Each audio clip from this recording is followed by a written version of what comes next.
Have you ever thought about how some of the most normal things you do every day are actually tests in disguise? It's kind of a wild idea. Today, we're going to pull back the curtain on a really simple one and show you just how surprisingly smart its design is. Let's get into it. Okay, think about it. Booking a vacation versus taking an exam. Could two things be any more different? One is all about kicking back, having fun, pure excitement. The other? That's just stress and pressure, right? They feel like they're from polar opposite worlds. Yeah, exactly. Just look at this breakdown. Exam anxiety brings up all that pressure and the fear of failure. But holiday planning, that's all excitement and dreaming about an adventure. You're making choices, not just trying to cram facts into your brain. They seem like complete opposites. But here's the twist. What if that super fun, relaxing process of planning a trip was actually the perfect way to design a really tough, high-stakes language test?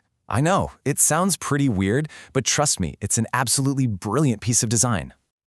It all boils down to this one simple instruction. It's a design prompt from the IELTS, the big international English test. And at first glance, it looks so straightforward, almost kind of boring. But packed inside this one little sentence is a total masterclass on how to test real, actual communication skills. So let's break this thing down. All right, so the first question we've got to ask is, why travel? Of all the topics in the world they could have picked for a test, why not a university lecture or, a business meeting? Well, as it turns out, there's a very clever reason.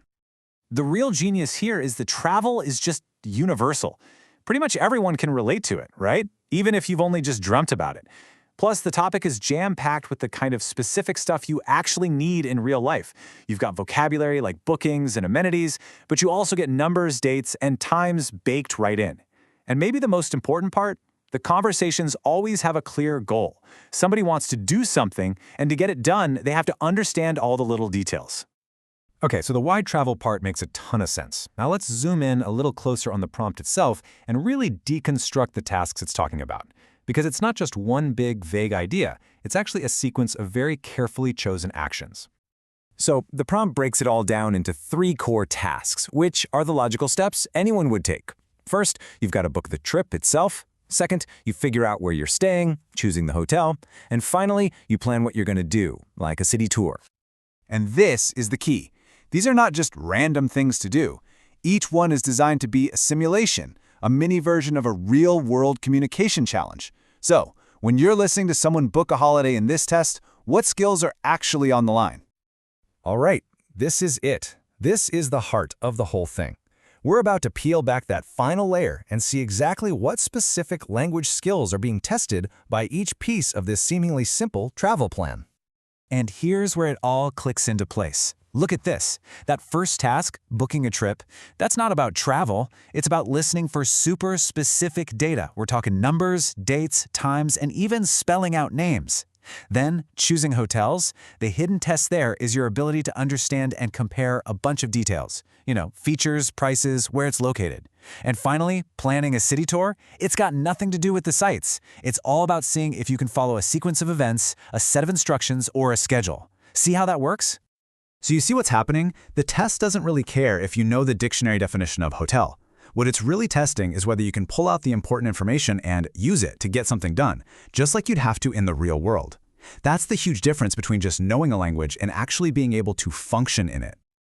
Okay, so this is all really interesting, but what does it actually mean for you, for us? Because understanding this stuff isn't just some boring academic thing.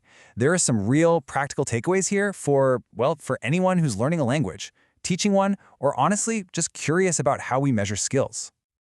So what are the big takeaways? Well, for one, the best tests are the ones that feel like real life. They simulate actual challenges. Number 2, being good at a language isn't just about memorizing vocabulary lists, it's about being able to do stuff with it. So, if you're a test taker, that means you should focus on using the language. Go ahead, pretend to book a flight online, compare reviews for a couple of restaurants. And for the rest of us, it's just a cool reminder to appreciate the really smart, thoughtful design that can be hiding behind something that looks super simple. It really gets you thinking, doesn't it? What about assembling furniture from a box? Or trying to follow a really complicated recipe? Or even just explaining the rules of a board game to your friends? What's that simple everyday task in your life that's actually a secret high-level test of your skills? Definitely something to chew on.